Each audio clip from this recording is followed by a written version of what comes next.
This is about pedigrees.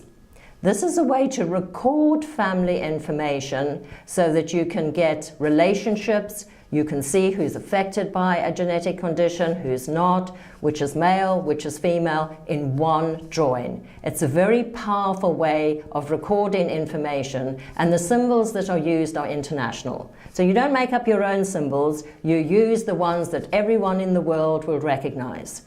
So the rules are simple. A square represents a male, a circle represents a female.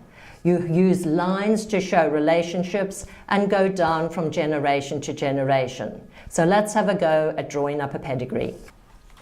I've spent many hours in Africa sitting under a mango tree on a mat, interviewing families with albinism and hearing about their family stories. I usually start the interview by asking them to give me information about the family members. It's a good way to start an interview.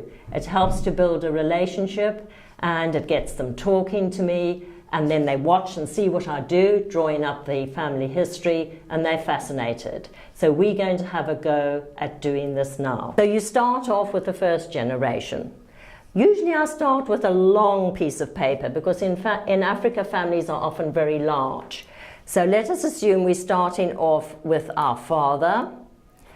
This indicates a relationship. So this is the father and the mother. These are biological parents of the next generation. So to draw the next generation, we have a line of descent, and then we start.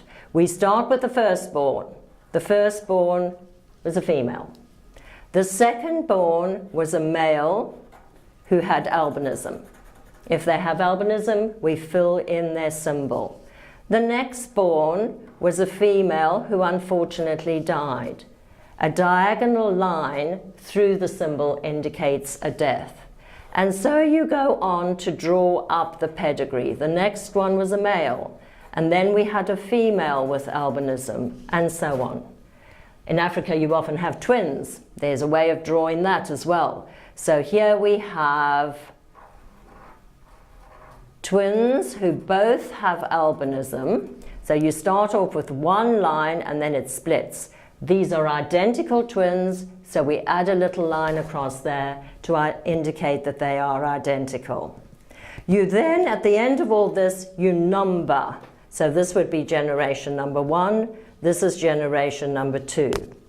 You want to try and keep the generations in one line so they don't go all over the place, and try to make sure that the symbols are more or less the same size. There are other symbols that you can use as well. Sometimes if you have a very big family and you don't want to give all of the details, you can just use a diamond to say there are 3 family members who are unaffected, rather than drawing 3 different symbols. You can also sometimes want to indicate if there has been a miscarriage, and this is the symbol that you use for a miscarriage, and you can get all of this information on one diagram. On this pedigree, you can see that there are 5 generations, and in each generation it's indicated which are male, which are female, and which are affected. So remember, if you fill in the box, that indicates that the person has the condition that you're talking about. This would be quite complicated to write as a narrative, but you can see at a glance which are the siblings, which are the parents, and the relationships between them.